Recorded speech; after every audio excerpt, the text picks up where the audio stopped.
walk down and flush them out. We don't play with it. Welcome to the Hearts of Men podcast, a journey into the depths of men's hearts where courage meets vulnerability and wisdom embraces integrity.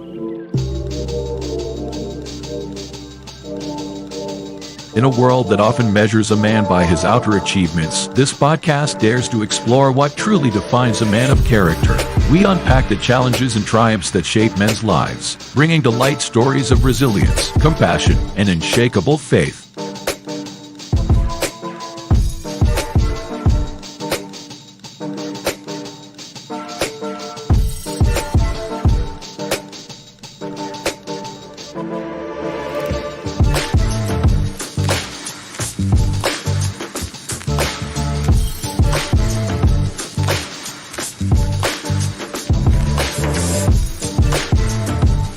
We believe that the heart of a man is a treasure trove of untold stories, powerful lessons, and profound wisdom. Through authentic dialogues and insightful discussions, we aim to unlock these treasures, one story at a time.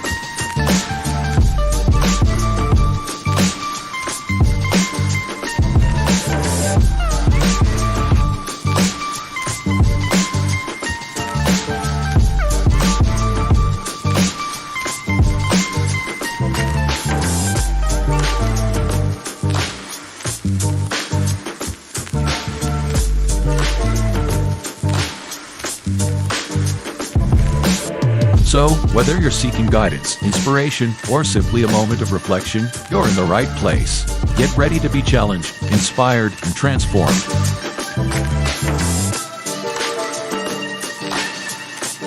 And now, to guide you through this journey of discovery, please welcome your host, a visionary leader and a true catalyst for change, Dwayne Dwyer, but we affectionately know him as the Mindset Coach. Good evening, everybody, and welcome to this week's episode of the Hearts of Men podcast. We're your host for this evening's conversation. My name is Dwayne Dwyer. I go by the Mindset Coach, and I am joined by my brothers, these men of valor. And I'm going to start up top with me. So up here, I have my younger brother over there, Brother Tawami Gaddy, known as the, man, you confused?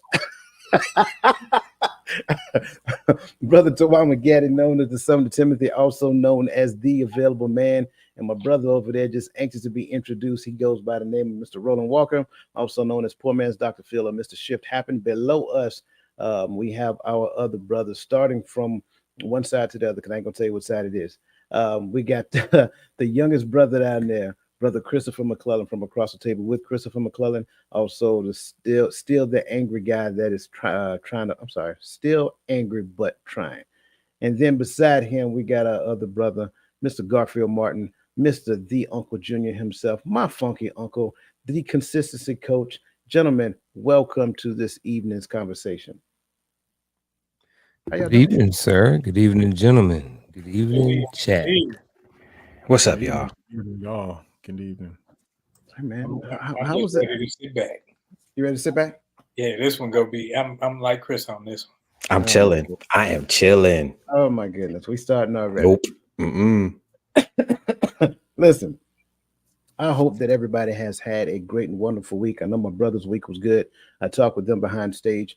But listen, as you guys come in, we want to make sure that we acknowledge you and welcome you by name, because we appreciate you being here, because we know that you can be any place else on this beautiful Friday evening, but you're here with us, and we do not take that lightly. So listen, without further ado, Crystal Everett, good to see you. Michelle Ray, good to see you. Nick D, welcome to the show. Lisa Keys, N. Ellis, Miss Verlene McCoy, good to see you. Cassandra McKenzie, and our young brother Christian Barrow, good to see you. Listen, it doesn't matter what platform you're on, whether you're on Facebook, whether you're on Instagram, whether you're on LinkedIn, just get in the chats, let us know that you're here, because we want to acknowledge you by name. Listen, we're talking about relationships this evening. Are you guys ready? Come on, Chris. Anderson Kamek, good to see you. Welcome to the show. Man, you got to get ready, man. We're unpacking relationships tonight. So let's go ahead and get the party started. Do you ever find yourself longing for deeper, more meaningful connections in your relationships? Are you tired of surface level interactions that leave you feeling disconnected and unfulfilled? What if I told you there's a secret sauce to boosting the value of your relationships, whether they're romantic, platonic, or professional? Welcome to the Hearts of Men podcast, where we'll focus this discussion on the secret sauce of boosting relationship value, where we dive deep into the art of authentic connection and emotional liberation. In a world filled with distractions and superficiality, many of us crave genuine human connection. We yearn for relationships that nourish our soul and allow us to be our authentic selves. But all too often, we find ourselves stuck in patterns of communication that lack depth and understanding, leaving us feeling isolated and misunderstood.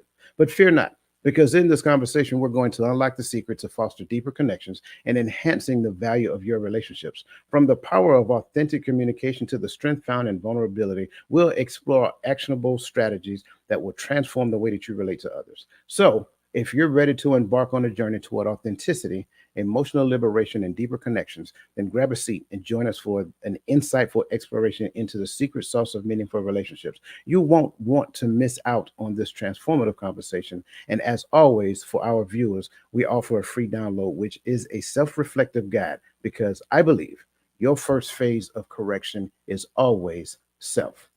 Now, as we start to get into this conversation, I'm smiling already because I'm just excited just to hear what everybody's got to say. And this question is not just for the people that's on the panel. I want to hear what everybody in the chat has to say as well, right? And starting us off, again, everybody here, we are subject matter experts of our own perspectives. We don't claim to know everything, but the things that we do know, we believe it.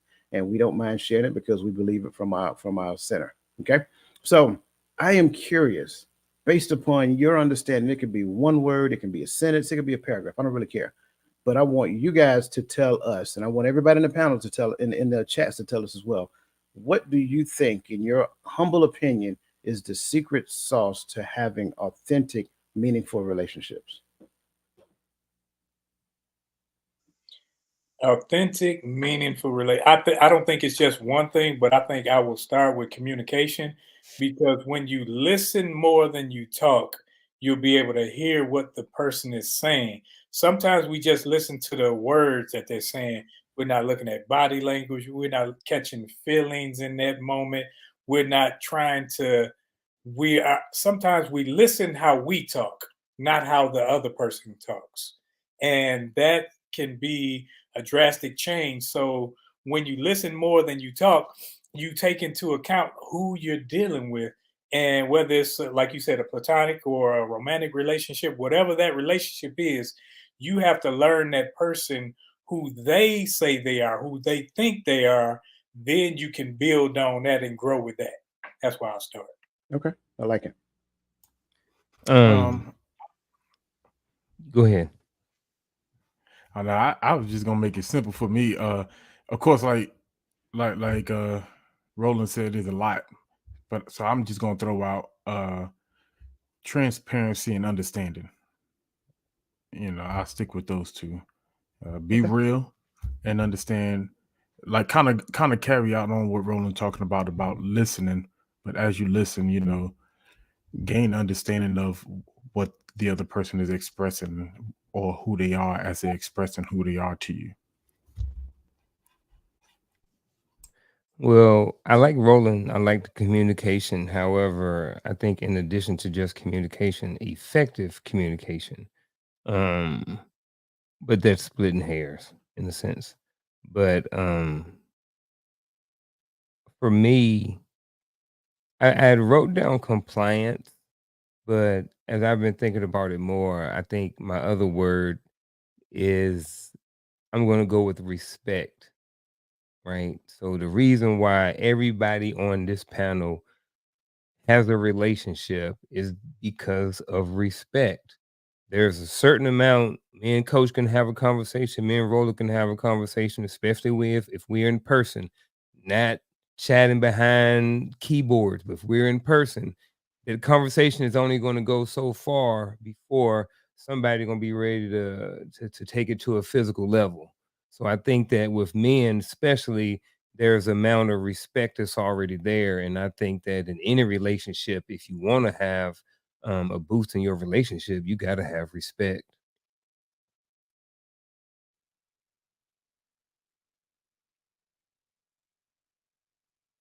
You muted. Tawame took mine. I was going to I was going to say honesty, but transparency is pretty much the same thing. Just be real and authentic. More people will respect you when you real as opposed to when you try to be a people pleaser. Just be yourself, man. Watch House Party 3. Listen to Okay. Bernie Mac when he was talking to Kid. Gotcha. I gotcha. Okay. I love all those answers, and we're going to start unpacking it. We're going to start unpacking this. And listen, if you're still typing your answer in the chats, by all means, continue as we start to go and start unpacking this entire conversation, because I like where you guys are starting, where you guys started from, and eventually I'm gonna ask a question in relation to all of those as we start to go. Yes, sir. You know what? I was gonna ask a question, but never mind. We'll just see how this conversation goes. Okay. Only because we're supposed to be talking as men, and we're supposed to be talking as men trying to build relationship value as men. And I really want to have this conversation without bringing women into it. There has to be a way to do it, like there really does. But When you if that's where the conversation goes, that's where the conversation goes. But I think men need to fix men before we talk about that, if that makes any sense. No, right, absolutely, and I think what you're saying is not outside of the concept of what we're talking about. So, men, we train men. That's the focus of training. Women train younger women, but by that same token, there still has to be cross the table conversation as well. So we start sharing the things that we're learning with one another, so that we can not only have healthy male relationships, but we also have male and female healthy interactions as well. So, absolutely. So as you guys are typing, we're going to get started again. Continue to put your information in the chats, because I am curious as we start unpacking this. So first and foremost, why is it there? I want to start off. No, that's not supposed to be there. Give me a second. I want to start off with the concept of changing my frame, because I am on reframing image of relationship. There we go. Okay. So I want to start off with authentic communication, going right after what Roland said, right? And so when it comes down to authentic communication, I want to understand from you guys, how can we, right? And Chris, you said it as men, how can we differentiate between genuine, authentic communication and superficial interactions in our relationships?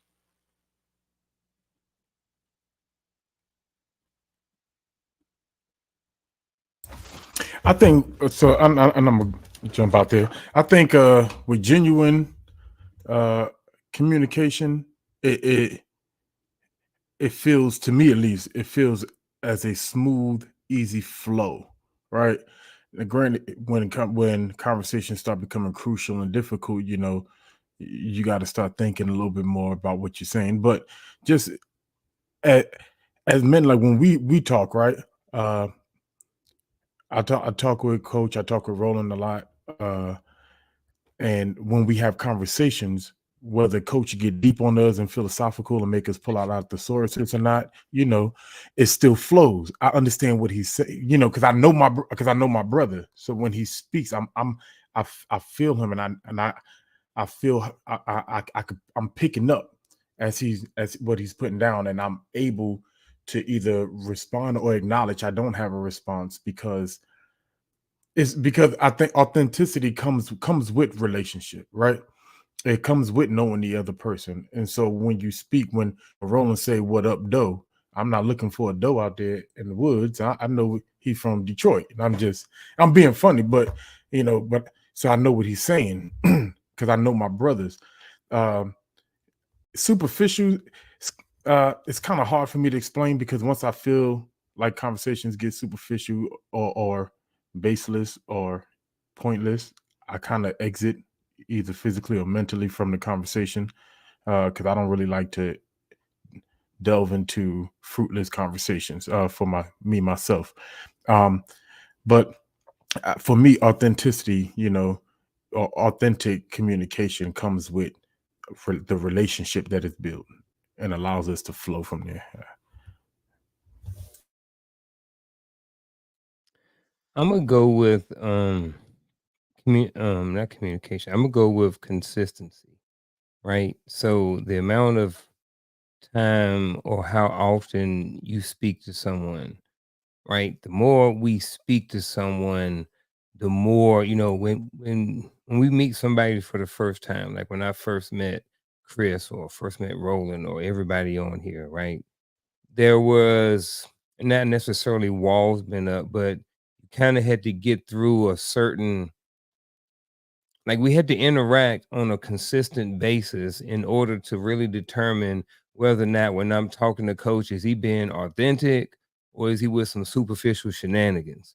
You know what I'm saying? And it takes, to talk to somebody on a consistent basis. If you only talk to somebody once or twice a year, I think sometimes it can be hard to authenticate, what I mean, the what the relationship really is, you know what I mean? Because if you only talk to somebody twice a year, you know what I mean? Like, really don't really understand everything about them, but when you talk more and more often, you, like I said, I think you can start weaving through the conversation and weaving through the relationship to kind of see if the relationship, like I said, really authentic or there's some superficial shenanigans going on in there. So like I said, I'm gonna go with consistency. I like how you threw shenanigans on there because I was thinking, yeah. But I like where you went with that because I think when you have a relationship with a person, doesn't matter male, female, knowing that person comes over time because I can show you who I want you to see if you don't know me. I can just be jovial and whatever. But like if one of you guys were say we haven't talked, but I seen some posts and the post may be not like you. And then I call and you tell me, oh, it's all good, yada, yada, yada. But it's like, hold up, something ain't adding up. And then the more we talk, the more I see you have built up walls because I'm listening to what you're saying, but your actions aren't following through with that. So now I got to get through my pride and your pride at the same time and say, man, now talk to me, bro. What's going on? And if you don't want to talk like that, it's we got to have a relationship where we can let our guards down and say, man, yeah, I was going through a situation and this happened or that happened, or man, at this time, because if I just take you for face value, it's just like a text message. Like sometimes, I call because I say, dude, I got to hear your voice on this one. This ain't something I want to text you about. I got to hear what you're saying so I can feel your heart in this. It's not just something trivial. So I agree. I'm jumping on board with that. Well, based off of what everybody said, this all involves trust. To me, genuine, authentic conversation is just that genuine, authentic conversation. I don't have to pull no punches. You don't have to pull no punches, and we can talk. To me, superficial anything is surface level, which means I don't really either A, I don't know you enough to get too deep, or B, I don't trust you enough to get too deep. So I'm gonna keep it surface. You don't need to know what's going on in my personal life. I'll say what's up with you. We can, you know what I'm saying? We can shoot the breeze, but I'm not trying to let you in my life like that. I don't know you. And to me, that's where it starts. Trust. I gotta trust you to have a genuine, authentic conversation because I might let some stuff go that ain't nobody really supposed to know. And I'm really trusting you to keep it between us. Why would I trust somebody superficial with that type of information? I gotta trust you. And that's why I love what Unc said as well, that go along with what you just said, because with someone that I don't consistently have a conversation about my day-to-day life, when they start coming in the conversation asking about my family and ask about what I'm doing or whatever, I start smelling a little stuff going on, mess going on. I'm like, why are you asking me about? Because it's not a conversation we have. We don't kick it like that. It's hey, that's how you know when you're talking to a real NCO, when shenanigans come out so smoothly. but why are you asking me about my life? Now you just prying. You just in here to get into my business. Or being nosy. Or being nosy, yeah. So I do like those 2 points came out It's together. the preparatory command. Mm-hmm. But I think we're confusing authenticity with it being a seriousness to it. I think at all times I got to be authentic to who I am. You be authentic to who you are. And that lets me know if you're teeter-tottering on shooting me some stuff that's just like, okay, you flowering up this conversation. Something must be wrong because this ain't authentic. This ain't Chris. This ain't Gabby. So I know that the authentic me, I don't care what the situation is, I'm joking. Now, if I'm all serious and I'm worried and stressed out about something is actually going on with me. So, and you have to know that because I'm acting in an abnormal fashion, whether it's serious or non-serious, or the seriousness of the relationship, you should be able to tell that. I like that you said that. I think that works. You might have alluded to it, but I think, the authenticity of a person versus the shenanigans. I think, the more consistent you talk to somebody and the better their relationship comes. Like you said, if me and you talk and it's always this way, this way, this way, and then all of a sudden I come at you some shenanigans, you like, look, bro, is something going on? Is something bothering you? You know what I mean? So I think that it can work in a positive way too, because sometimes somebody can show you some shenanigans, and it really can mean there's something that's bothering them or there's something that's going on. So I think it don't always have to be negative. I think sometimes it can be an alert for, or even a cry for help sometimes. Okay, so the word of the night is shenanigans. I was just about to Got say it. that. Yeah, it is shenanigans. Got it. Shenanigans.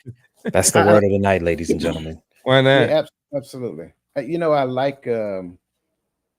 like what everybody is saying. I'm gonna start with Uncle Junior's point because that's where I'm gonna lay my hat at, and here's a reason why. I like the fact that you brought about consistency because there is this thing called get to know you. I can't assume that you're not being genuine and unauthentic in the first 2 or 3 conversations that we have. Like everybody has a mask. Everybody shows you what they want you to see initially.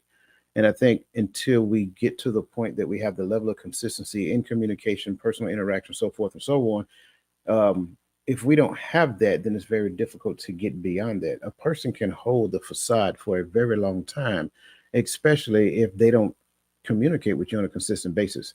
So we got to get past the facade first. So the consistency thing, I agree with Uncle Junior, is definitely one of the most important pieces. After I get to the point of starting to understand who you are, how you communicate, the things you say, the things that kind of send you off tilt, the things that get you excited, whatever the case may be, then at that point, then I can start incorporating those other things. Right. The first thing that came to my mind as I was listening to you guys talk was, I don't know if you remember, we talked probably a couple of months back, where the concept of code switching came up. Right. So this person may get on the phone and they put on their business casual voice. I know what I'm talking about. They put on their business casual voice. You're like, man, come on, man. Like seriously. I mean, if I was on the other end of the phone, I don't even know who I'd be talking to if I heard that voice. So it's like, it's like I can't tell you who that person is or isn't until I have the consistency of being around that person on a consistent basis. And then moving forward, I need to be careful because if I'm not, I may be projecting my assumptions of who I think you are on you because that's the norm from where I came from. I might be comfortable with people just being unauthentic, telling false tales, and just one-upping people. And that's another thing as well. So there's other things we got to look out for. Individuals who are consistently one-up. They've done, I don't care what you did, they did it 10 times over. Right? Hey, I saved this little girl from a burning car, man. I saved the president last week. So it's just stuff like that. You got to be very cautious. You look for little key things, right? When you're having these conversations and you're talking about certain things, then next thing you know, this person, oh yeah, I knew that. You know what I'm saying? So it's just certain things to where in the midst of conversation, little triggers, little keywords will kind of let you know that, well, this person is being genuine and authentic, or they're still putting up a facade. I can't figure them out. One minute they're like this, the next minute they're like this. It's very difficult to maintain the consistency of a facade. So I'm loving everything that everybody is saying, but I'm gonna have to hang with Uncle Junior on this one because I agree the consistency would give me the opportunity to get to know the person, and when I get to know them, then I can determine their character, their mannerisms, and all kinds of things that go along with that. Thoughts? Feedback? Nope. Good to go. Yes. Do you think people show the authentic person, or does the true authentic shows up when least expected? No, Say more, sir. people send the people. The legendary Dante Nero from the Black Phillip Show used to say this all the time. A lot of people send the HR person instead of sending the dude from the mailroom, because the dude from the mailroom is really who they are, and the HR person is just a representative for the company. So they have to put on a facade so that way they don't embarrass the company. People are not authentic right out the gate. I And think to it's be real, it's a, I would say it's a societal thing. It's not just it's a societal thing, because the society that we live in, being that we're always involved and there's always something in our face, is difficult to trust. So I don't think people are authentic right out the gate, like not fully, because it's too difficult. People are too scared to get hurt. I think it depends on one, who the person is, whether the person is comfortable within themselves, and because some people can't be who they are because they always got to put on the front. They always got to speak a certain way. I got to make sure I cross my I's and dot my T's, and instead of saying this and that, I say this and that. And sometimes you get that person depending on where you are. If it's just me and the fellas, I don't care if it's fellas I don't know. We meet at the bowling alley. I'm gonna be me. Now, if we are in a professional setting, I'm gonna be professional. That's not me changing up who I am. That's me adjusting to the environment. So I think that some people are, if you're comfortable with who you are and not worried about what other people think about you, then yeah, you show up as is. I'm as advertised. When I show up, I'm the same dude. When I and Dwayne know, when I was, if you put me in formation, I'm the same guy. I'm not switching it up, trying to be overly military, like that's me and I'm Mr. Patriotic. I'm this dude. I'm not from Bel Air. I'm from the North End. So the North End gonna come out, because if I gotta fake it, then that takes too much effort for me. And if it takes effort, I'm gonna mess it up, and then I'm gonna slip up, and then I'm worried about your expectations. I'm not worried about that, because hey, like me or not, I'm me. I gotta live with this. Don't let Roland fool y'all, man. He was Sergeant Slaughter in the Army. No, I'm joking. Go ahead. For those of you who knows who Sergeant Slaughter is. I think for a small portion of people, they come out authentically who they are. I think in general, and I think for most people, they are a version of themselves or an unauthentic person of them until they reach a portion in their life or a point in their life where they know who they are. And I think once they get to that point to where they know who they are, I think then the person that you meet is that authentic person. The 20-year-old version of me was not the authentic person. You know, I put on airs and there was fronts and I would act this certain way and yada, yada, yada. But now who I am for the most part at 48, when you meet me, and whether it be online, whether it be in person, you're going to get the same thing. And like Roland said, yeah, we have to adjust to fit the environment. You know what I'm saying? Like, I don't expect anybody to be in, you know what I mean, sweatsuits and, you know what I mean, winter coats on the beach. You expect when they go to the beach that they dress the part. You know, just like if they go to a winter setting, you don't expect them to be in a bikini. You know what I'm saying? So I think that, like I said, I just think that for most people, you know what I mean, until we figure out who we are, you know what I mean? I think once we figure how we are, then that's the person we become, and that's our authentic self. I agree slightly in part. I don't disagree. I think I'll alter a little bit, because I think for who I was at 20 years old, I think the essence of who I am has never changed. It was the confidence of who I was, or yeah, I would say the confidence of who I was, right? Because we matured I just perfected the essence of who I was with age, right? But I do remember being a young soldier, and I always had this thought, because the way people treated me being from New York, that if I talk or act or spoke like I was from New York, people was going to see me as if somebody who thought he was a thug, somebody who's too loud and aggressive. You know, my first sergeant used to always tell me when I was a private, "Who you talking to?" So I had to practice, and I used to practice how to code switch, man, so I could stop getting smoked at work every day, because I used to, "Roger, first arm. Who you talking to?" Roger first. Like I didn't know how to talk any different. Like, but I wasn't confident about if I can be who I was. So I think I don't. It wasn't the unsureness of who I was. I don't think I was confident exposing that to the public, unless I was out and about with the boys, and you know, something about to go down. We all is all BX Burrow. Like he said, the North End come out. But I think whenever you just genuinely meeting somebody, right? And I'm not even going to talk about switching up from the workplace, but just genuinely meeting somebody, I don't think you get the full identity of who they are. I don't think you can completely lose the essence of who you are, but you're definitely putting on your representative when you meet someone, because not you, but most people, because you are just not sure how it's going to be received. You don't know if that person's going to like me, or if that person's going to accept it, or what. But when it goes back to what Coach said, when you have that consistency of communication with someone, it has to come out. You can't put that facade on forever. So I mean, my bad. I keep saying Coach. That's all right. So are you the same person that I met last year on this show? No, I think that the person I met last year on this show is the same person that I know right now.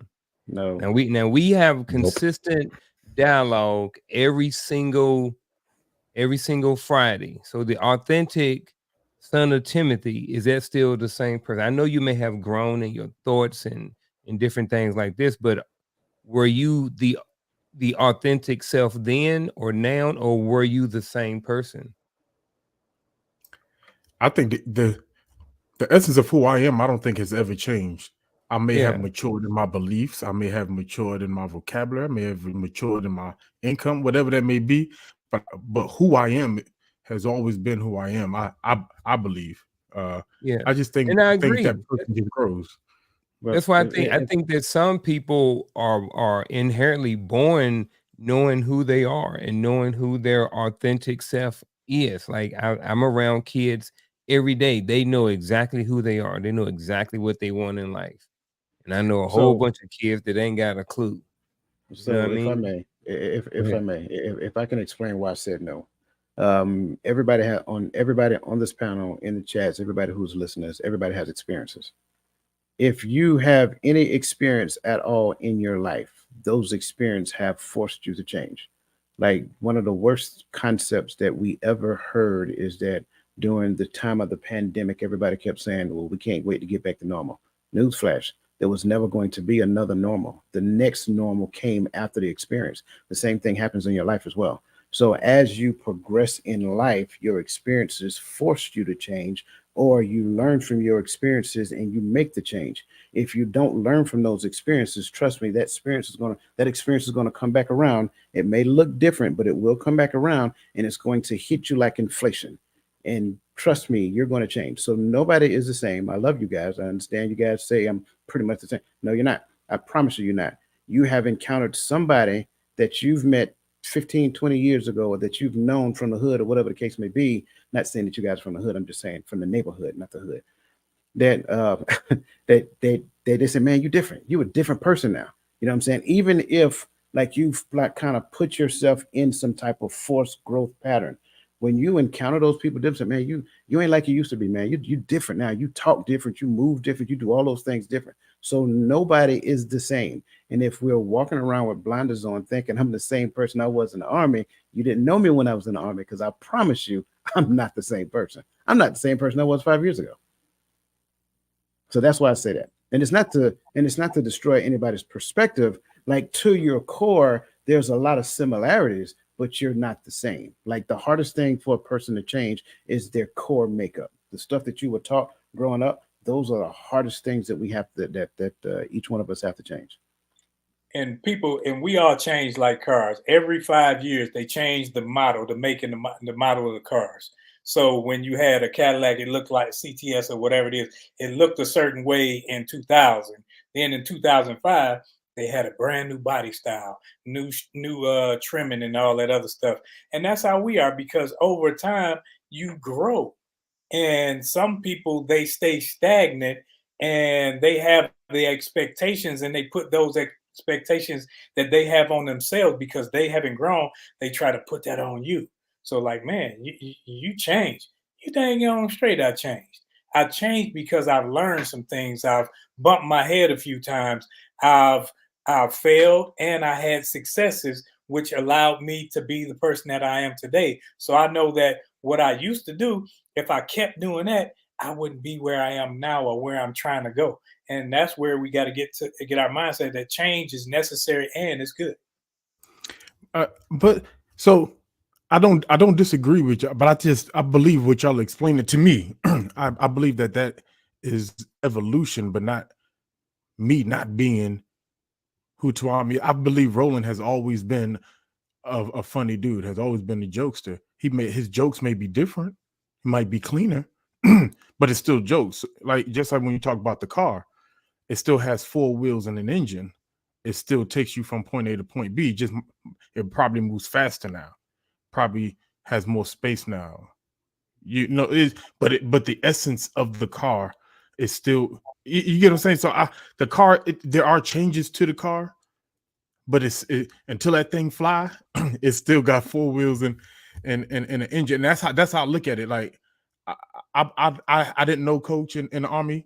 And I just don't. I believe he was Sergeant Slaughter for real in the uniform, but I believe when he sat down with soldiers one-on-one, just from the man I know today, I bet you he was a mentor. I bet you he was a teacher. Like, because to me, I feel like that's something that's embedded in him. Is just what he teaches, how he teaches, and how he articulates probably different. But that's what I'm talking about when I'm talking about the essence of the person. If that makes sense. Absolutely. Great, Chris. The reason why I said no is because of the question itself. The question said, do people do it? Individually, yeah, you might find some people that are all the way authentic in who they are, but on a general scale, nah, I don't see it. And that's because, like I said, people are afraid to trust. People are afraid of taking a loss. They're afraid that their true selves might cause them to lose people that they think love them. So on a general scale, and plus, like I said, with how everything on the out, all the superficial stuff influences people, it's difficult to find somebody. It's like finding a needle in a stack of needles, like finding somebody really authentic that really is open to trusting, if that makes any sense. Yeah. We're gonna press forward. Let's bring Miss Berlin question. I'm gonna answer this one so we can move forward to the next question as well. Her question is, does authenticity come from being real about what they say or do? I would say yes, but I don't think it's in its entirety. I think for a person to be real, they have to speak from their core.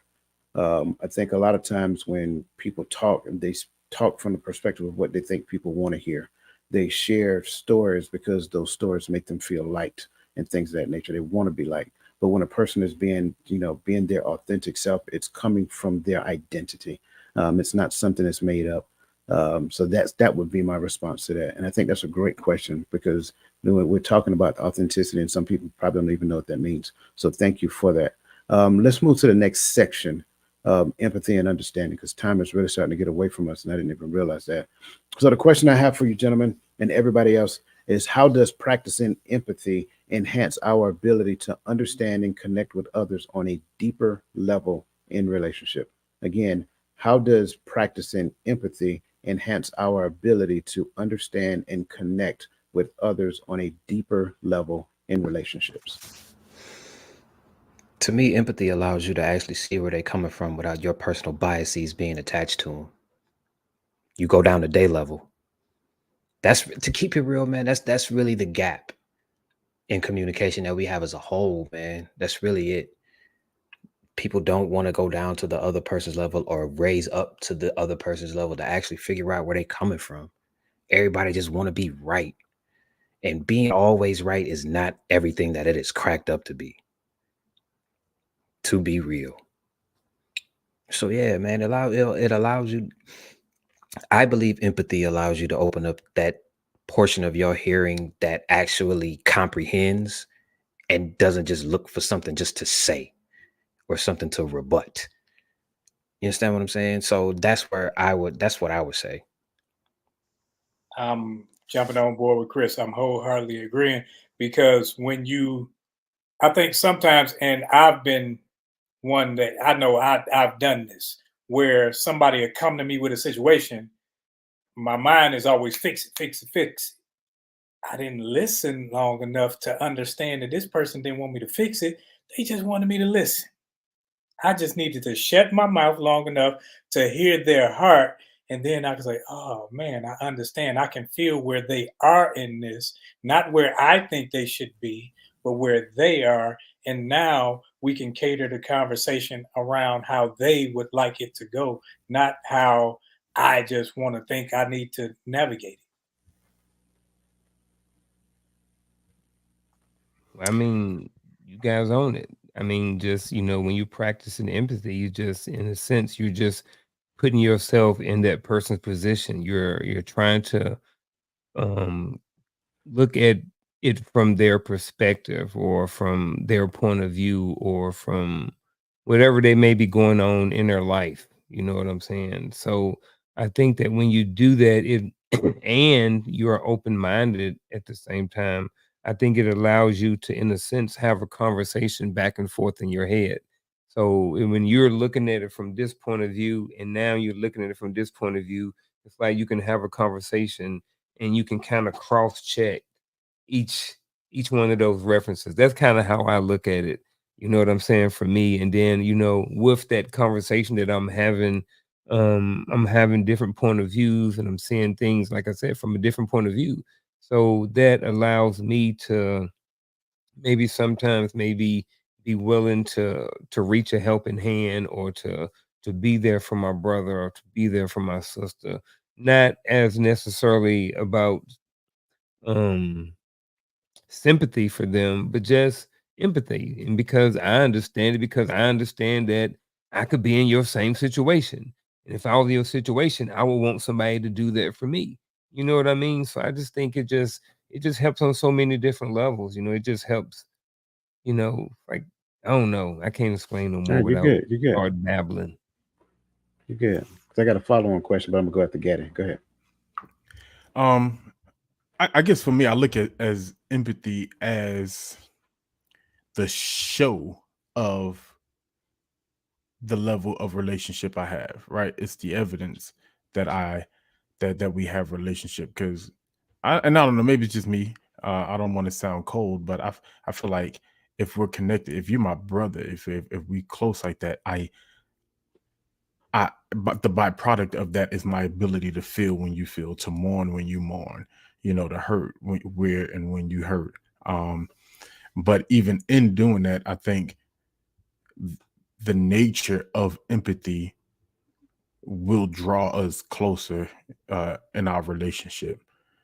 Um, and so for me, I just say do it. You know, build your relationships, tighten them up. Get to know each other, talk with each other, uh, and in that, I think we start growing empathy for people that we care about the most.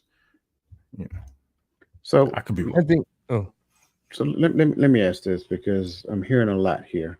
And pretty much what I'm hearing you guys say is to understand. Some say I can, I think Gaddy, you said I can mourn when you mourn, something of that nature. So I'm hearing mourn when you mourn on one side, then I hear understand on the other.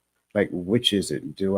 Am I supposed to mourn when you mourn? Is that really empathy, or am I just seeking to understand so I can, you know, somewhat relate? I just want to know, because I don't want anybody to be confused based upon the concept of empathy. So which is it? And that's for everybody. It doesn't matter who. I think first you seek to understand. And then once you seek to understand, then if there's a follow-on action, then you have the information to decide if I'm going to do this or if I'm going to do that. So I think Give me an example of a follow-on action, if you don't mind. Roland, no, I'm using Twami this time. All right, so Twami is Twami hit me up, and he $200 short, right? And he's like, "Hey man, this going on in my life, brother." And I'm just like, all right. So I can have some empathy for him, right? I can put myself in this situation. I'm like, all right, man, I remember being his age. I remember having a wife and kids, right? And I remember being $200 short on my rent before, right? So now, the follow-on action is giving him the money or deciding not to give him the money. So that would be the follow-on action once I've, So does that make it empathy, that follow-on action? That provides a solution to the problem. Okay. I believe the purpose behind the follow-up action. But the reason why I would say the empathy side of it was him actually going back and to think about where he was when he was in that position and saying, if first of all, this dude trusts me enough to call me with this. Second of all, if I was his age and I had somebody like that, if I wish I had somebody I could call to loan me something so I can progress and then pay him back. You understand what I'm saying? So the giving or the solving of the problem, that's after he figured out, he sat and thought about where he was coming from. I think the empathy part of it is understanding where they're coming from. So that way they can, you know what I'm saying? You can either help him work it out or you can provide a solution and then get blessed on the back end. I don't think I have to provide the solution to show empathy either. Right. That's why I said the providing the solution that comes after you show the empathy, because you have to understand where they're coming from to even think of a solution in the first place. Yeah. I think just having the desire to help, you're showing empathy, but you actually saying, man, I'm going to lower myself to actually join in his plight with him. Because I'm not just talking, I'm joining in it with you, because I don't want to see you struggling. I don't want to see this struggle continue. And having a relationship, especially with brothers I know, it takes a lot for a man to lower himself to say, bro, I need some help. So when a brother that you know says, I need some help, now I shut up, I listen, and I say, man, how can I help this brother? And if I don't have it, I got 4 brothers right here that I can say, hey, we need to help this brother. You know, no, when I'm gonna get it back or anything like that. The objective is help this brother, because helping this brother brings him up, brings his family up. So now it's not, because if we're looking at this from a community level, now it uplifts the family and community, and now he can still hold his head high and know that I can depend on my circle. So I agree with what you're saying. I'm agreeing with you too. I don't want to skip past that. And Chris, I definitely agree with you. But it's a very, very slippery slope. And here's why. Because and Unc, I'm gonna use you since you use Gaddy. We're gonna just take turns using each other today, right? If Unc called me, and like you said, it takes a lot for a person to humble themselves and say, hey man, I need some help. Well, you don't necessarily know if he is okay with me turning around and saying, hey, Roland, Gaddy, Chris, reached out to me on this level, but I can't do it. We need to pool our resources together. You see what I'm saying? So it's a very slippery slope. Very slippery slope. So we got to be careful with that.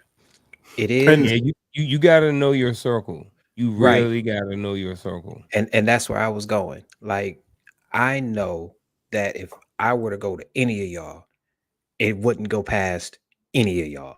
You understand what I'm saying? It would be, this is us. I'm not going to hold it over your head like a storm cloud. I'm not going to do any of those things. You asked me for this. You came to me. You came to talk to me. I'm willing to help you. Here's the help. Give it to me whenever you can, or we can set something up. That's the divide.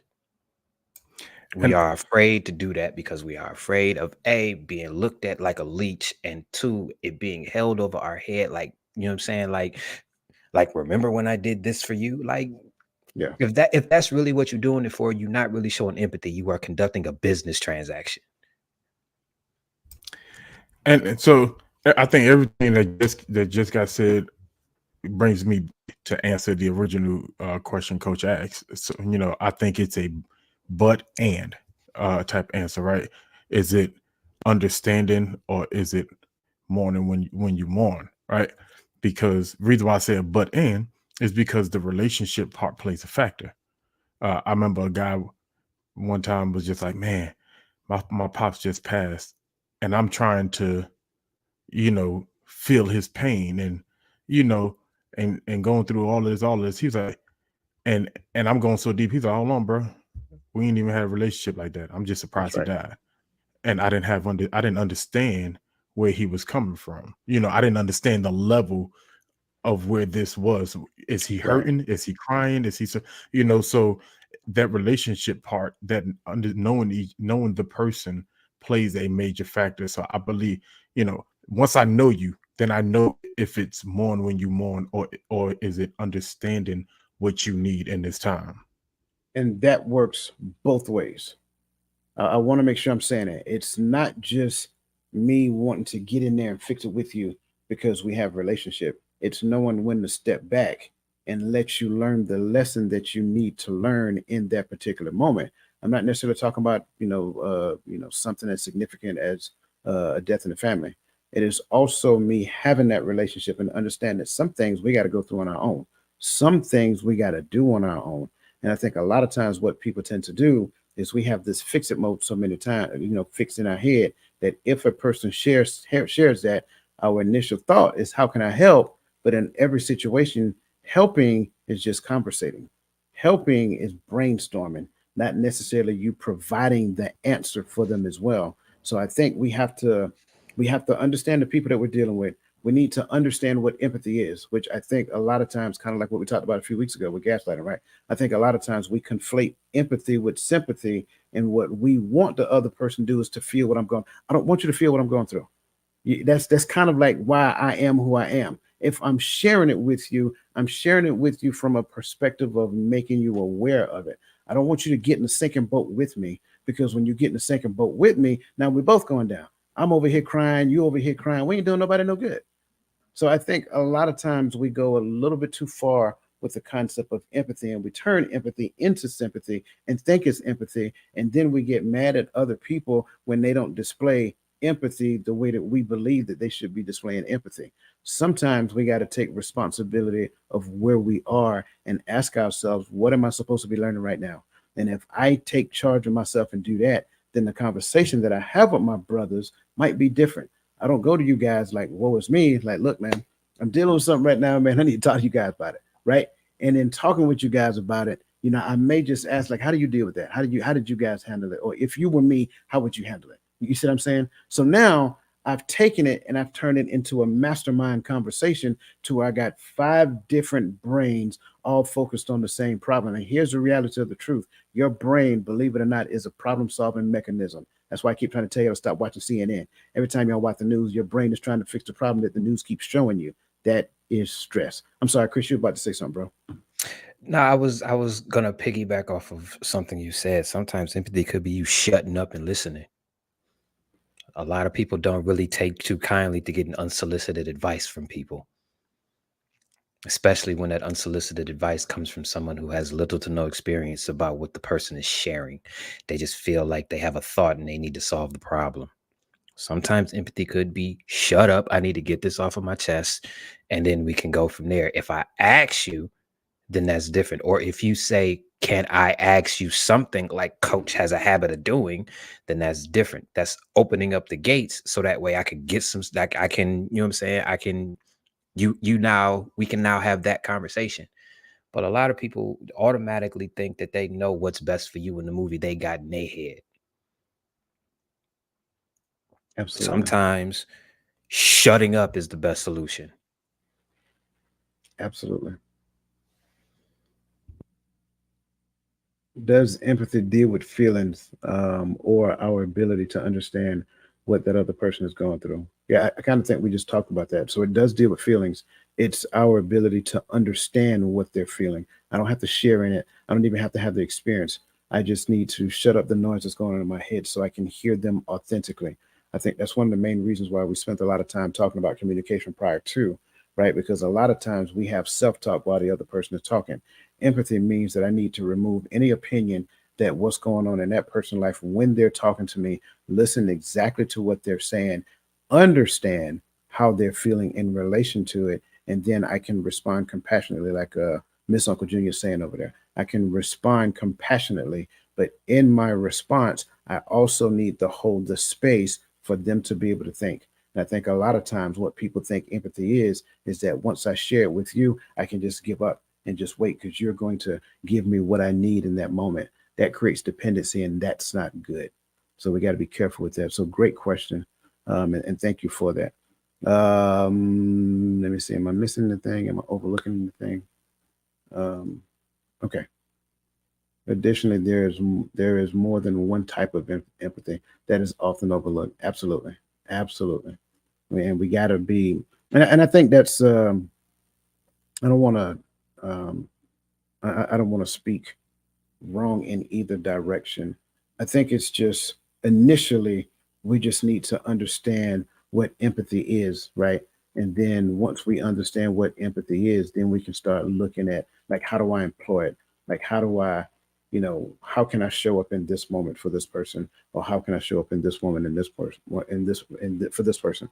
But just understanding empathy initially, I think that's the biggest hurdle that we all need to do. But I agree with you 100%. There is more than one type. Listen, wherever you are, I don't care where you are, what you're going through, or what platform you're on. Make sure that you hit the like button. Again, share it, because this is one of those very touching conversations as we start to dive deeper into it. You know what? Let's go there. Go to the next question. There you go. Can you guys share practical strategies for developing empathy and active listening skills to better understand the perspective and emotions of those we care about, besides shut up? I was going to say it first before Chris got it out. But I mean, let's build a foundation. Shut up and listen. And listen to comprehend and understand where they're coming from, and not just to have some type of rebuttal. Mm-hmm. Go where they are. What's going on? Or if they bring themselves up to you and say, I need an ear, just be an ear. And if the conversation opens up to where you and the person that you're talking to can put y'all heads together and build a solution, then let it develop from there. But don't just shut up. I think after you shut up, right? Since he started with shut up, because that's definitely the start. It's not a foundation. I'm sorry. Yes, it is. It is a foundation. Shut up. Because when you shut up, you open the floor up so the other person can talk. Shut up. So open the floor up so Gary can talk real quick.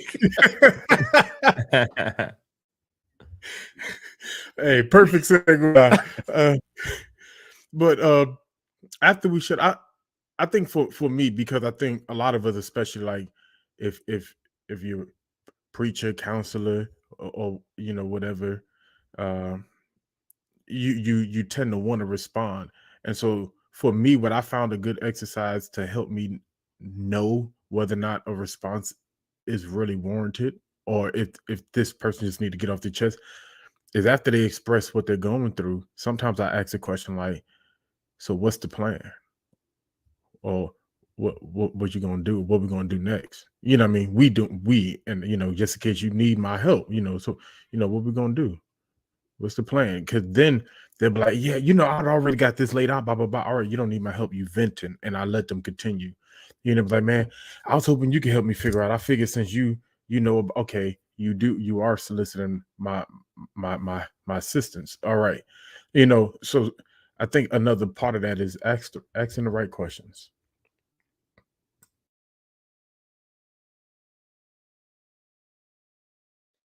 I think when practical strategies would be to take your feelings out of it. I think because when someone else is talking, it's not about you. It's not about your past. You can't go off of have any triggers in this moment because they're trying to communicate something that is going on with them. So when I say if something's going on now, my strategy to not bring my feelings into it, say someone had some Gaddy, since we talking about everybody, he comes and say, "Hey, I had this problem with this dude. I can't get in my feelings and say, okay, I'm going in the safe and we gonna ride." No, I gotta listen and allow him to communicate what's going on so that he can see, like, okay, sometimes if you let people talk, they'll start to work through their own problems. And so I let him talk and communicate. And I'm not saying a word. I'm just nodding and agreeing and actively listening and speaking when I need to, not just over talking or injecting thought so that it turns his thought into where I want him to go. I want him to get it all out so that he can see where he actually needs to go versus where he wants it to go in an emotional setting. I kind of wrote two things down. Because I thought about a story. So in this story, I'm gonna try to make it quick. So in this story, we was in Korea, and there was this young soldier, and this soldier came up and was like, "Hey, my grandfather died."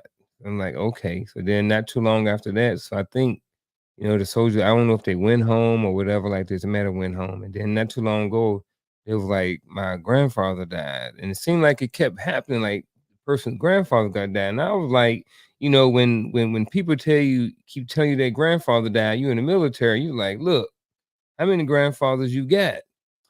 So it was really hard for me to express certain types of empathy for the situation, but it was because I was being judgmental, and it was because I didn't realize that in this soldier's culture that they call all of the older people grandfathers or grandmothers.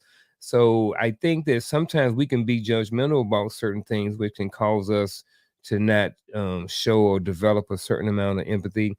And I think, to go along with that was body language. You know what I mean? When you're talking to somebody and they're like, you know, my so and so died, my grandfather died, and I was like, man, this person over here lying again. You know what I mean? And he was like, man, you twisting up your mouth and be like, yeah, whatever. You know what I'm saying? So I just think that sometimes, man, I think when you judgmental and and body language, those, I kind of think about both of those kind of came out in that, when I was thinking about that story. So what you got, Chris? Everything that you all said stemmed from shutting up in the beginning. True, but that's not where I wanted you to go. I kind of gave you an alley oop, man. I was waiting I on you to told you say I was. ego. But see, shutting up involves getting your ego True. out the way. Absolutely. Shut up and listen. And like Tawame said, what's the plan? Or like you always say, what do you think about what's going on? You understand what I'm saying? Where do you want to go with this? Now that you done got it all off your chest. Now the gears are turning, the wheels are turning. Now I can think straight because I got it all out of my system. Shut up. And I think a lot of times when it comes down to it, that's the true mark of relationship, right? Am I providing what you need in that particular situation, or am I providing what you want? Because a lot of times what you want is not what you need. And here's the reality of the truth. When we're stuck in our situation and we're hyper emotional, we can't even think about what we need. That's what relationship does for you. It actually focuses, it listens authentically to what you are. It gets down to the root cause of the situation, and then it helps you to analyze what you need. So listening empathetically allows you to calm down, bring it back down, zero bubble, bring it back down a little bit. Now that you brought it back down a little bit, you can think, how did we get here? Okay. What are some of the things that we need to do to get out? What's the first thing you need to do? Right. So in that particular scenario, I love it. I think, Ron, did I cut you off? I'm sorry. Okay. I think for the most part, when it comes down to strategies, I think the best strategy that anybody can do is always self-assess themselves. How did I show up for Unc in his situation? How did I show up for Gaddy? How did I show up for Chris? Right? Because it'll happen again. Not necessarily from them. It may happen from somebody else, but you'll get the opportunity to show up again. Self-assess yourself, analyze what could you have done differently, what could you have done better. I think that is the best strategy that anybody can do. And to Adrian, your question, that's the answer, right? Yes, we can develop empathy as an adult, but it is one of the hardest things there is to develop. But it causes you to do some deep self-reflection, and in the words of my brother Chris, move your ego all the way out the way, because a lot of times you're like, man, I ain't doing that. I don't want to do all that. Like, nobody did that for me. Well, yeah, I got that. But just because no one did it for you, it does not mean that you don't have the opportunity to do it for somebody else. And that Right. could be why you are the way that you are now. Shut up. Absolutely. Absolutely. And that too. Make sure you practice shutting up. Practicing the art of shutting up is a good thing to do. Shut. So it's good. All right. Moving on. Vulnerability as a strength. Now, just to kind of shed light on it, this was mine from the beginning. When you guys answered the question in the beginning, and I seen, I think Michelle Ray, she gave an answer as well, and her answer was an awesome answer. I can't find it again. Humility. So she mentioned humility. I also think somebody else gave an answer as well. Adrian gave trust and transparency. Mine is vulnerability itself. Mine was vulnerability itself. So I want to kind of dive into these for the last couple of minutes we have. How can embracing vulnerability enhance the quality and depth of our relationships, both personally and professionally? In fact, what is vulnerability first? Let's do that. What is vulnerability?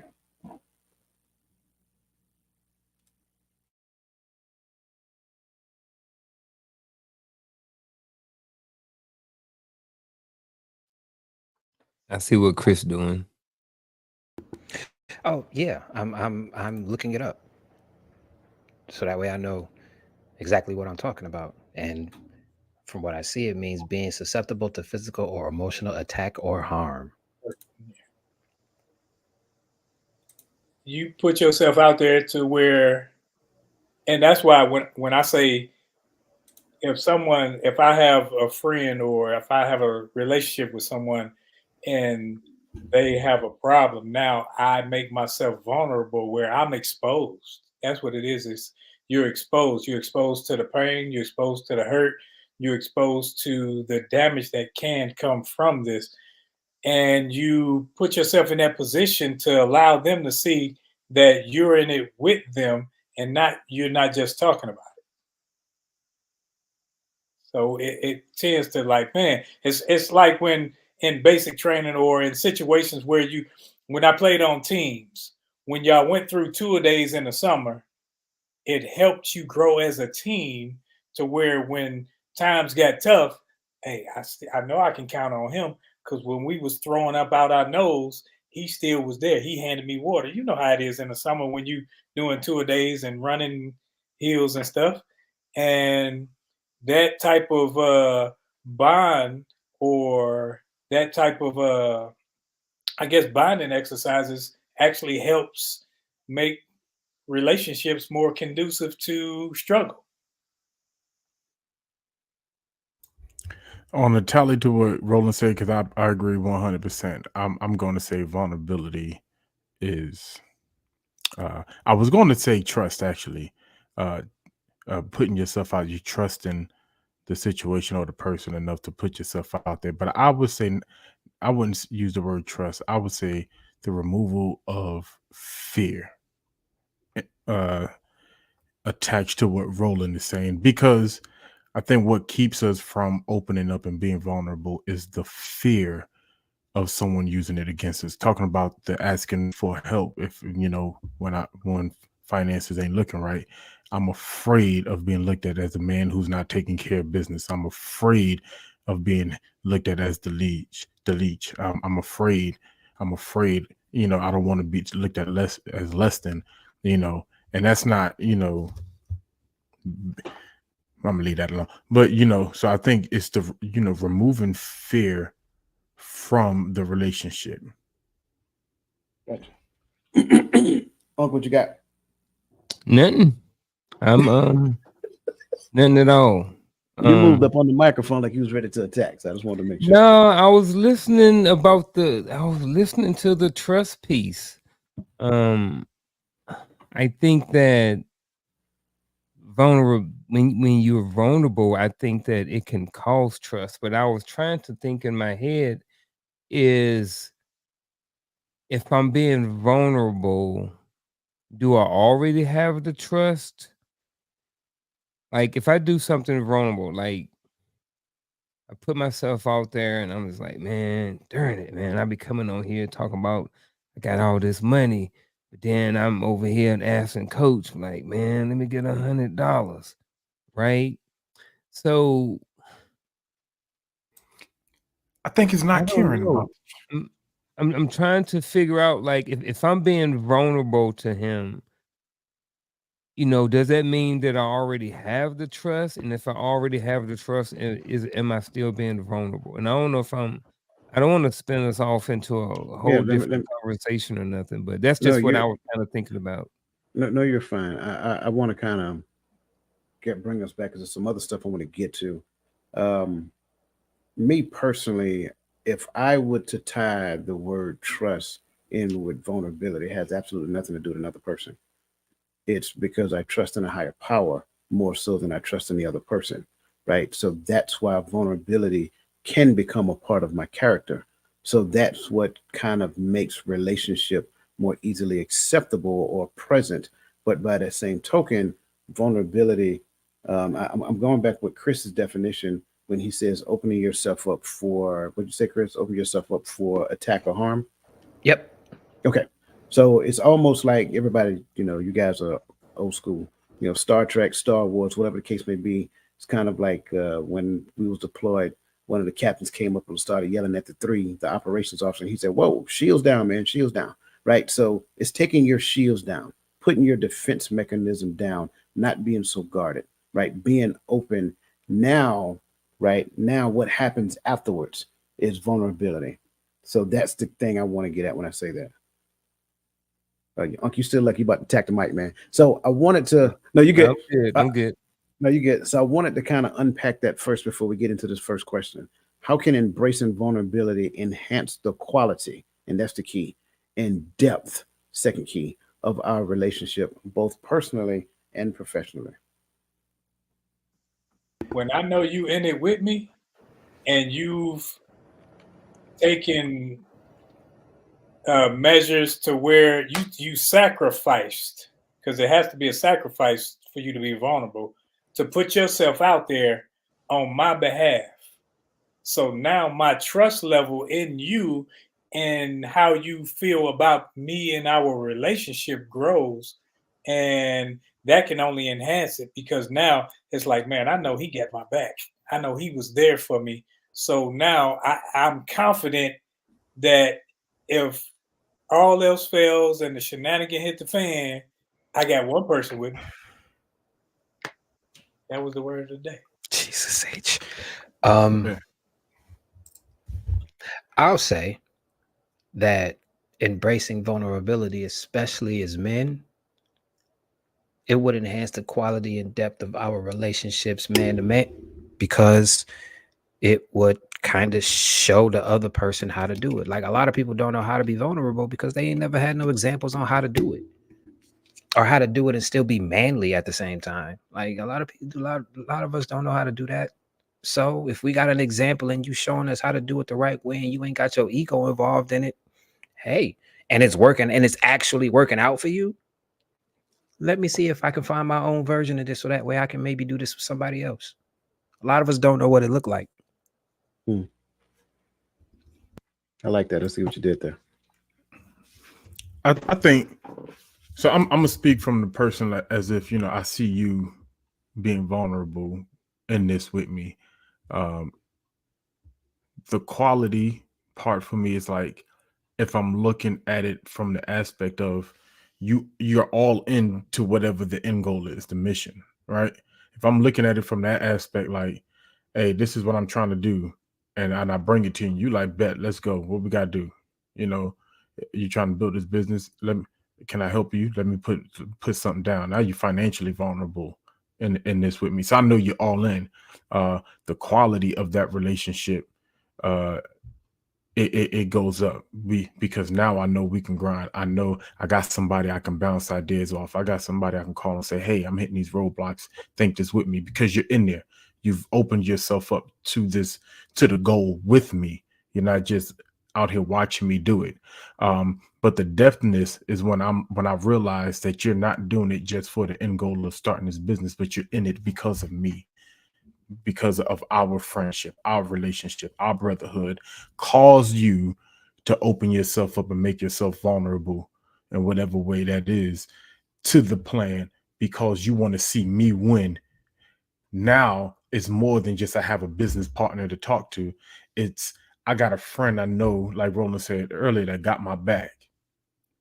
I know when push come to shove, there's somebody I know that's gonna get in the deep with me, gonna get in the hole with me and fight with me. You're not just gonna watch me go and say, man, I cheered you on when you had nothing. But instead he's saying, man, I was with you from the beginning, and look where we at now. So that's how I look at it when you looking at the two words, depth and quality. So let me ask this. I'm curious for everybody. Is it possible that you can be vulnerable and the other person don't believe that you're being vulnerable? Their perception of your vulnerability does not equate to their understanding of vulnerability. Yes, because like I said, a lot of us don't know what it looks like. We've never seen it before. So it's going to look foreign to us because it's new, and it's going to be scary because it's new. We don't know what this looked like. We don't know what is, and this is me speaking as a man. We don't know what is, we don't actually, a lot of us don't know what it's like to actually be able to just figuratively speaking, let our hair down. You understand what I'm saying? A lot of us don't know how to do that. We're always looking for a constant fight. So it's difficult to be vulnerable when you are always in a fighting stance or in a fighting phase. It's difficult. And when I say we, I'm speaking with me included on a general scale. Like a lot of us don't know what it looked like. So yeah, it could be that. I will add to what you're saying because I agree. I wouldn't say holistically we're always looking for a constant fight. Constant fight. I wouldn't say that we're always looking for a constant fight, but what I will say is if I'm constantly fighting for you, fighting with you, or fighting you to any degree whatsoever, now I'm always looking for a constant fight.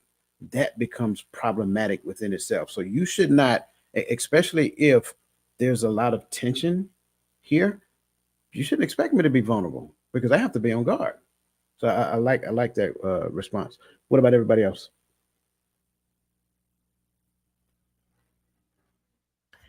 I agree. I think it definitely is possible. Some people don't know and that really boils down to whatever examples we get. Some people really just don't know what it looks like. I think a lot of us, if you would have asked me at 21, I wouldn't have known really what it looks like because I was so used to bad behavior. And even at a young age, at my late teenage, there were people who have exposed themselves to being hurt to help me, but I didn't know what it looked like when it showed up. And I even say to this day, I think I take them for granted in a sense because I didn't know, and I just I've gotten used to not showing my appreciation to them, and that's just me being real at this moment. Like, man, now I got to call these jokers and apologize for 20 years of being a terrible person, but really something that's just That's just what it all boils down to. Okay. Some of us are used to bad behavior. What you guys got? Chris said something that stuck out to me because he said, I don't know exact word, but it was about handling it like a man. I think as a 50-year-old, my expectations of what a man would normally be, how my grandfather was a hard worker and doing these things. But you learn as you grow and you see the people. I can't call somebody less of a man because they don't move how I expect them to. And that's how we're groomed.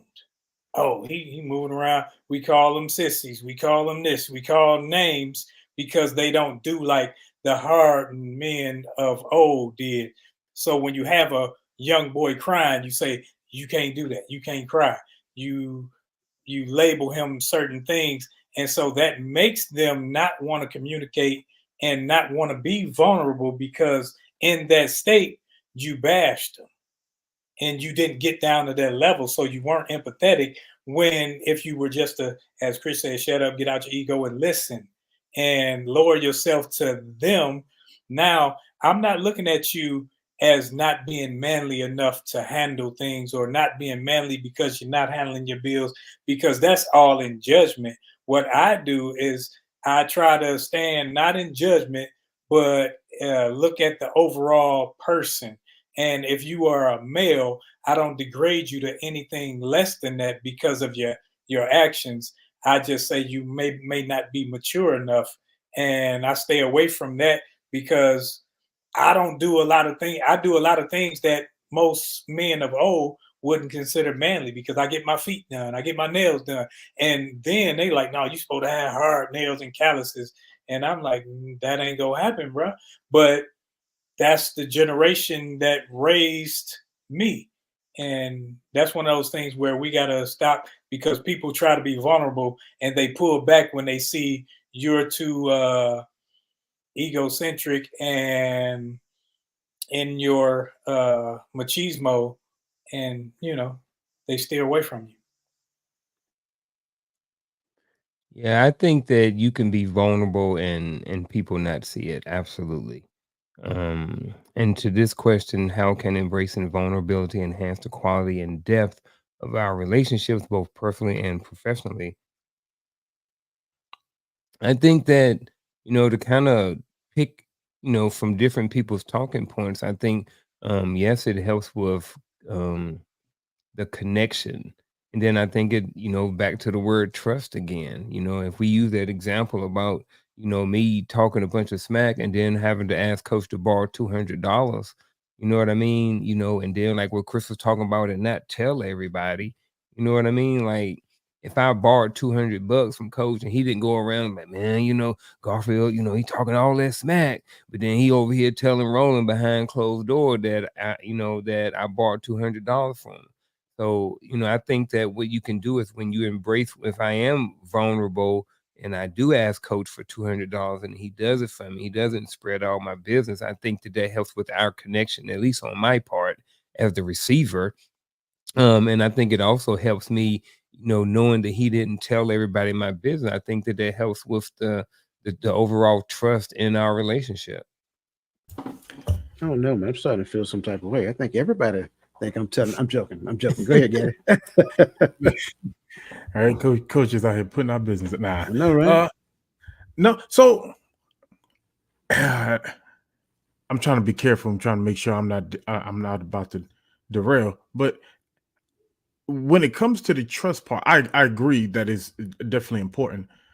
But I don't think trust is always necessary for vulnerability, because I think sometimes we become vulnerable by despair, right?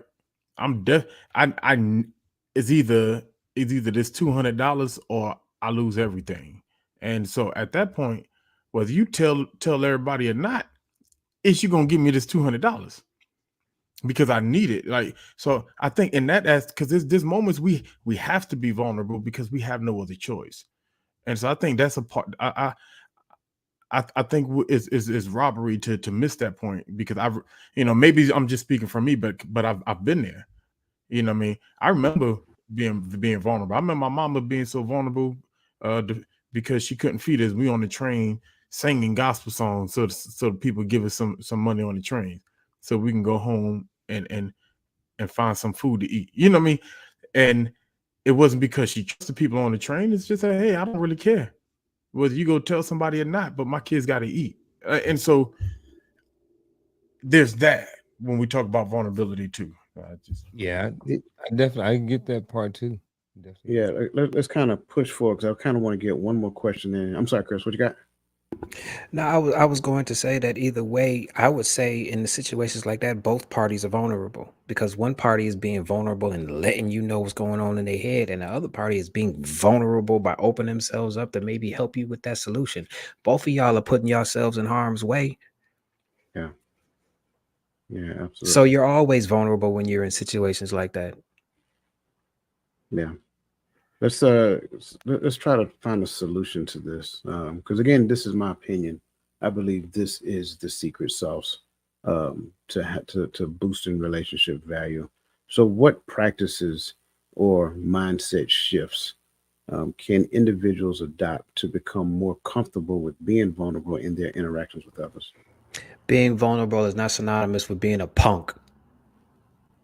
Get that out of your brain.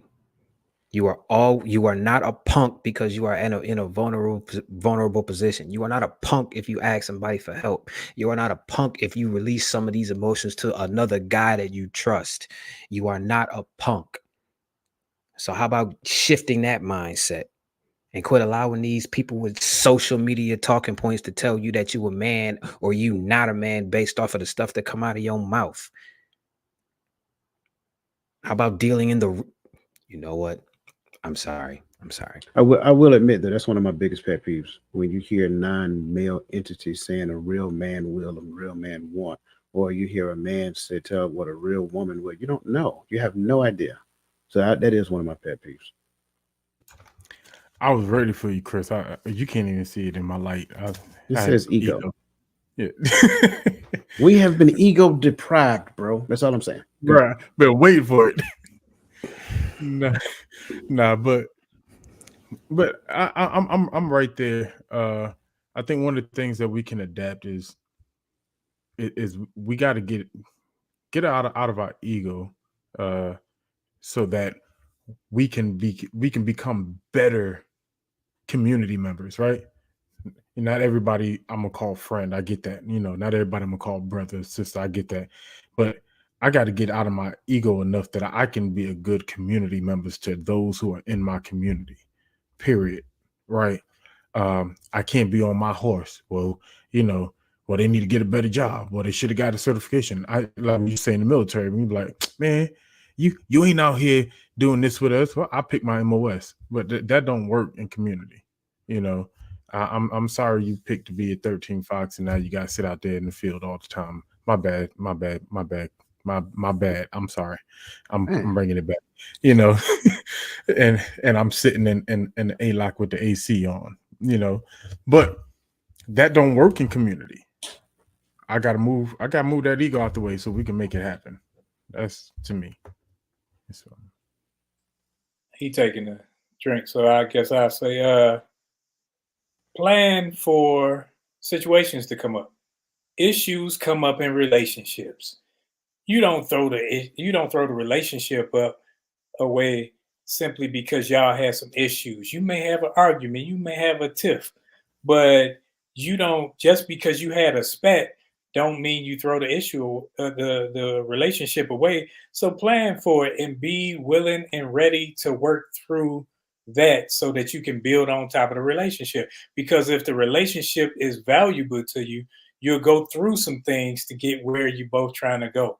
And you'll realize that, man, we went through this situation and I want to knock you upside your head, but y'all can laugh at it later, because that's what relationship is. Relationships ain't all, people have the smoke and mirrors like everything peachy keen, but then they get in the car and then they cussing each other out, or they, it's like you build and you grow.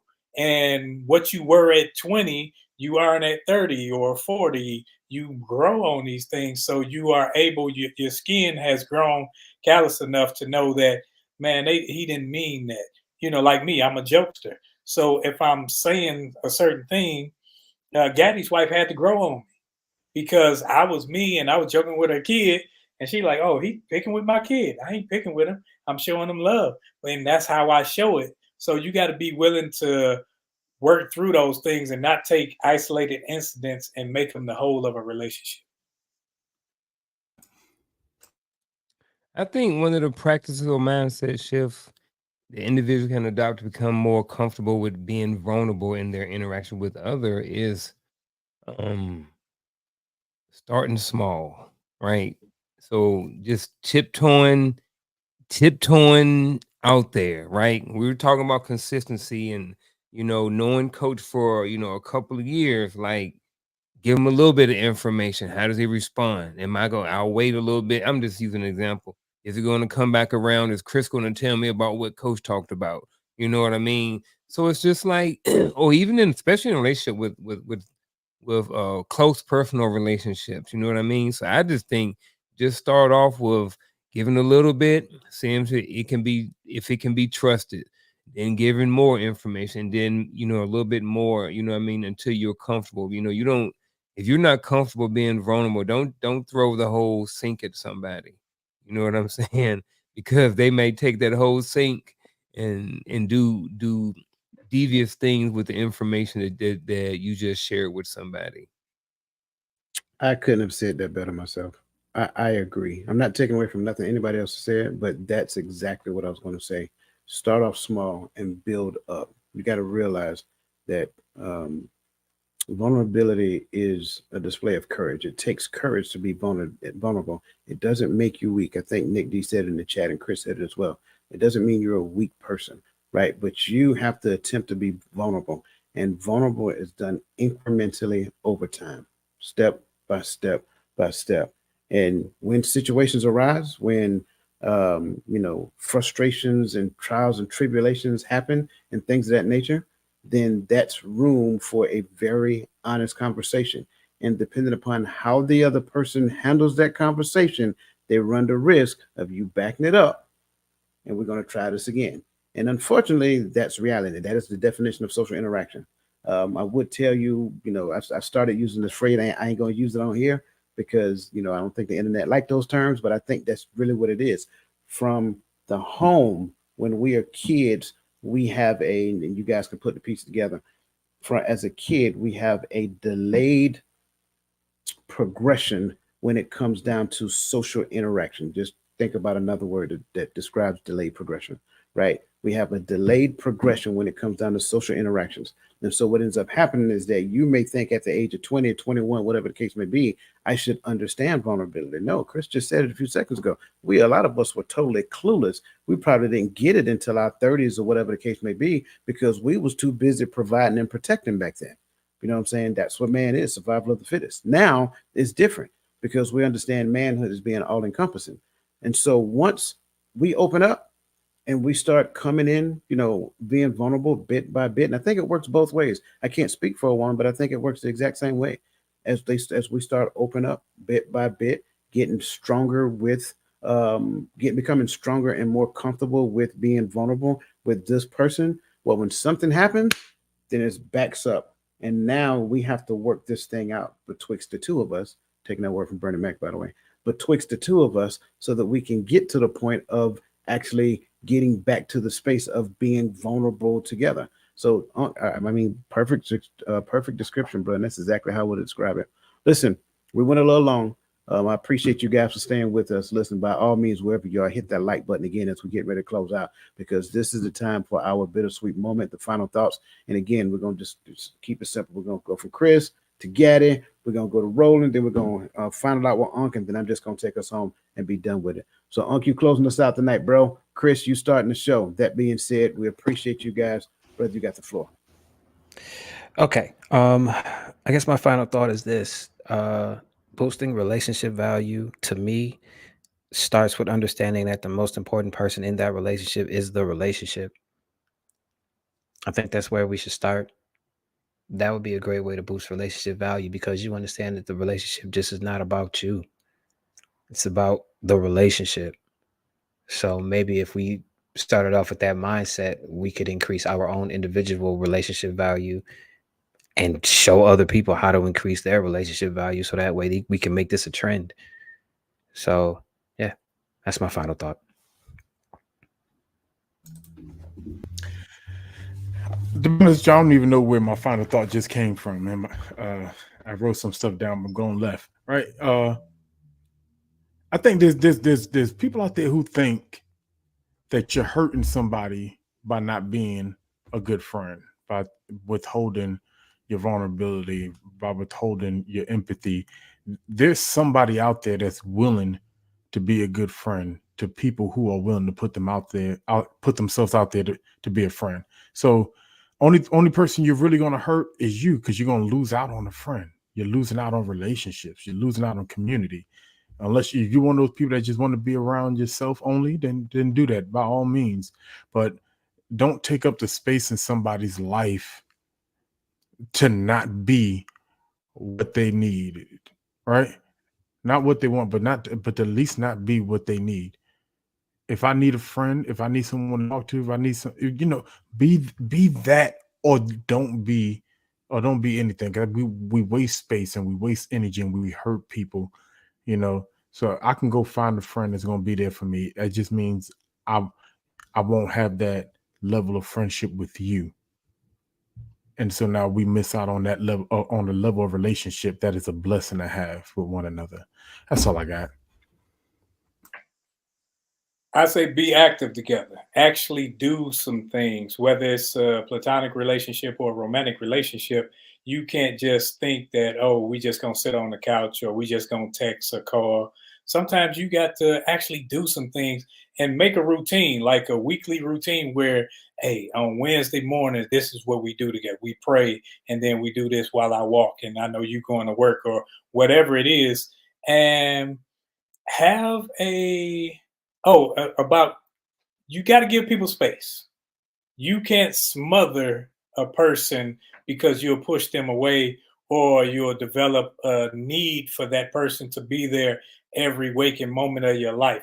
You got to have your own space. They got to have their own space. And you may even have other sets of friends, so that when you come back together, everything is fresh. And have a third party to where, when you two may be at odds, or you two may have something to discuss where you're not coming together on it, betwixt. You have somebody with sound mind that think like you guys think, but may be able to have a voice of reason outside of that, that can bring everything together so that you both can see it. Someone that you respect, someone that they respect, and someone that wants the relationship to flourish. So continue to build on relationships and make sure that you do your part first and foremost. The secret sauce to boosting relationship value. So if I'm thinking about a secret sauce, I'm thinking about usually more than one ingredient. So my final thought, we talked a lot of different things tonight, and when it comes to secret sauce and boosting relationship value, I think, it's a whole bunch of everything we talked about, not being judgmental. You need respect, body language is important, trust, if you're going to be vulnerable, to take baby steps. And I think that, everything, and I think you can help start developing your own secret sauce for your relationship by simply working on yourself. I think when you go out there and you try to become a better version of yourself, I think, and you pay attention and you go to podcasts or you follow, shows like this. And I think that what you do in return is you will become a better person. And I think that when you become a better person, you just become a better person for relationships. So I'm just gonna that's my final thought, is that work on yourself, become a better version of yourself, and while you're doing that, you're going to overall become a better person for relationships, and you're going to be able to add more value to any relationship that you're in. Man, I love all those responses. I think it's all about coaches night tonight, because we're in sync. That's where I was going. Like, I think it's important that we kind of that we invest in ourselves. Continue to strive to do better. Continue to strive to be better. Reframe your perspective of relationships. I think that's another thing that we need to do in our community, because way too many times we're seeing the wrong image of relationship being portrayed on TV, being portrayed on social media, all kind of stuff like that. And it kind of gives you a bad perspective of relationships. And therefore, most people go into relationships fearful with the expectation of something happening. Well, trust me, if you go looking for something to happen, chances are something will happen, because that other person is going to prove to you that they're simply human. That's it. So we got to change the way that we view relationships. Not only how we view relationships, but how do we show up in relationships? I think that's important as well. Last but not least, again, get over here, hang out with us, listen to some of the things we talk about. That's what we're striving to do. We're striving to empower, the community, one person at a time, one man at a time, right? One young man at a time. Because I believe wholeheartedly what we're working on, the intent is there, the desire is there, the drive is there. So just come hang out with us, have conversation, have vulnerable conversation with us. 5 men on this panel who do not mind whatsoever sharing the lessons that we learned from the mistakes that we made in our lives. So that being said, listen, share this, with your brothers, share this with your sons, share this with your cousins, your nephews, all of them, because that's what we're doing here. We're building and uplifting our community. So that being said, listen, we appreciate you guys. You guys are awesome. You guys are amazing. You are valued, each and every last one of you. I couldn't get to everything that was said, but trust me, if I seen a question and it was highlighted on my screen, we were talking about it. So that being said, you guys have an awesome rest of your evening. We're not doing anything tomorrow morning, so you guys just chill out and relax for the rest of the weekend. So have an awesome rest of your weekend as well. And we will see you guys next Friday night at 8 p.m. here on the Hearts of Men podcast. So let the best version of yourself be a blessing to someone else.